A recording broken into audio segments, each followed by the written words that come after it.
This is the first time a private rebuild has ever exposed Bugatti's assembly secrets. Before now, nobody would have believed that one of the most respected automotive brands on Earth could be using Audi and BMW-linked components inside cars that sell for tens of millions. And yet, Bugatti continues to sell vehicles at extreme prices, unquestioned, uncontested, and unexplained. What Matt Armstrong is doing right now has never been attempted before.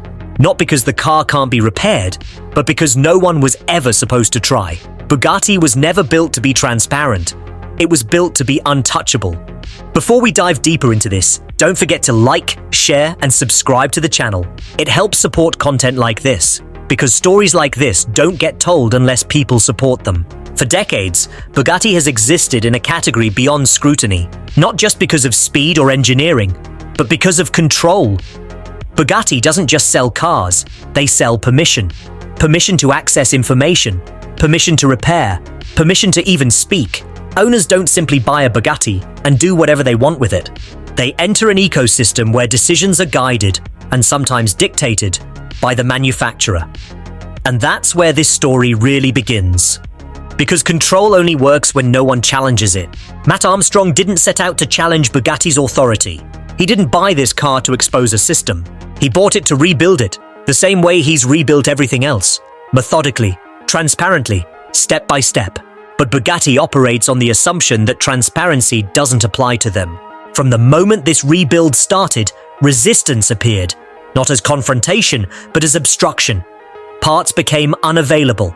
Information stopped flowing. Prices arrived without explanation. Not because the parts didn't exist, but because access was being restricted. And that's the first uncomfortable truth. Bugatti's power doesn't come from the impossibility of repair. It comes from control over who is allowed to repair. Which brings us to the part nobody expected. As the teardown progressed, something became impossible to ignore. The components inside the Bugatti weren't all mythical, one-off pieces forged in isolation. Some of them traced back to shared suppliers. Some carried manufacturing fingerprints linked to Audi. Others aligned with BMW-adjacent systems. This doesn't mean Bugatti is cheap. It means Bugatti is industrial. Like every modern manufacturer, they rely on global supplier networks. But here's the problem. That reality directly contradicts the myth. The myth says every Bugatti component is uniquely engineered, untouchable, and irreplaceable. The reality says many parts are adaptations, refined, yes, but not born in isolation. And once that becomes visible, the pricing model becomes harder to defend. Because if a component originates from a shared supplier, the question naturally follows, why does access to it cost millions? This is where inflated pricing stops being about cost and starts being about control. When a manufacturer sets a price so high that no independent rebuild can proceed, that price isn't economic. It's strategic. It's a barrier. Bugatti doesn't inflate prices because parts are expensive to make. They inflate prices because it discourages precedent. If no one can rebuild a Bugatti without the factory's blessing, the myth survives. If someone does, publicly, the myth cracks. And that's exactly what this rebuild threatens. Because Matt Armstrong isn't cutting corners. He isn't improvising safety-critical systems. And he isn't pretending 3D printing is a magic solution. That matters. There's a dangerous misunderstanding online that if a manufacturer refuses parts, you can simply print replacements. That works for trim.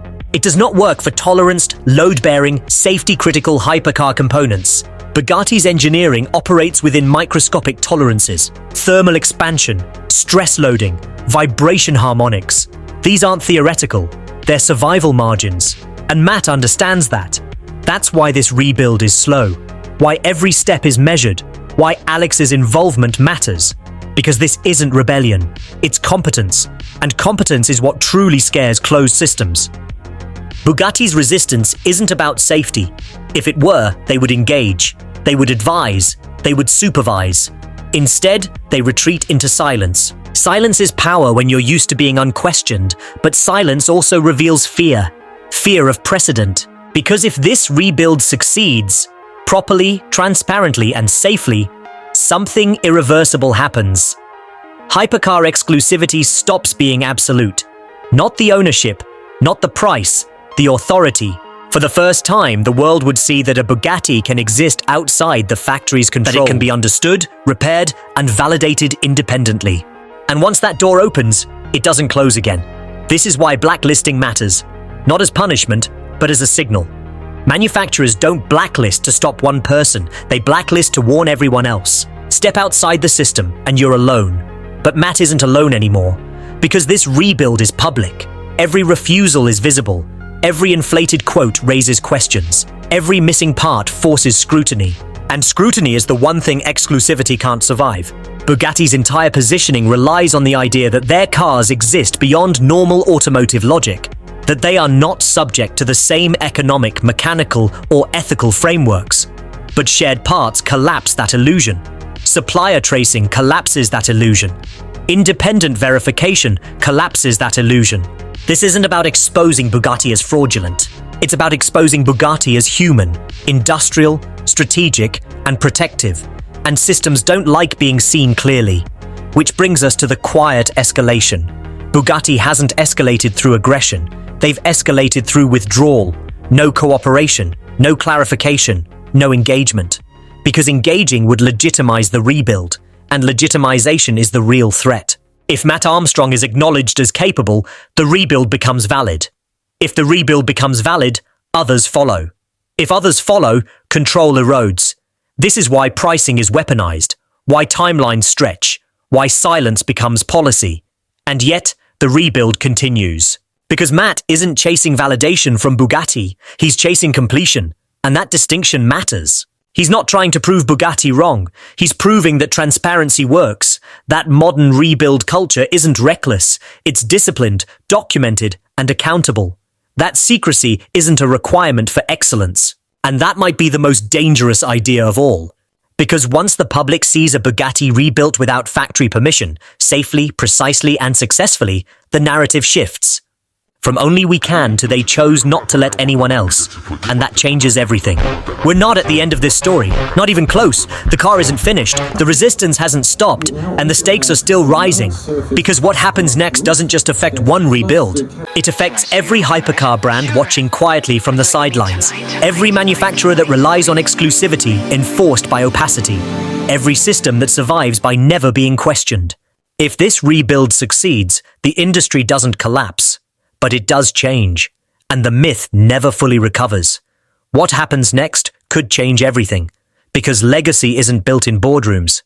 It's built in workshops where belief outlasts obstruction, where one person's refusal to quit becomes proof of what's possible, where documentation defeats gatekeeping, where precision speaks louder than proprietary warnings, and where the world learns that excellence was never exclusive. It was just protected. This is the moment monopolies fear most. Not competition from equals, but competence from outsiders. Because when skill meets determination, permission becomes irrelevant. And when the rebuild is complete, the question won't be if it was possible. It will be why we were told it wasn't. And that answer will echo far beyond one Bugatti. The engine will fire, the doubters will fall silent. And the rebuild will stand as proof that barriers were never technical. They were tactical.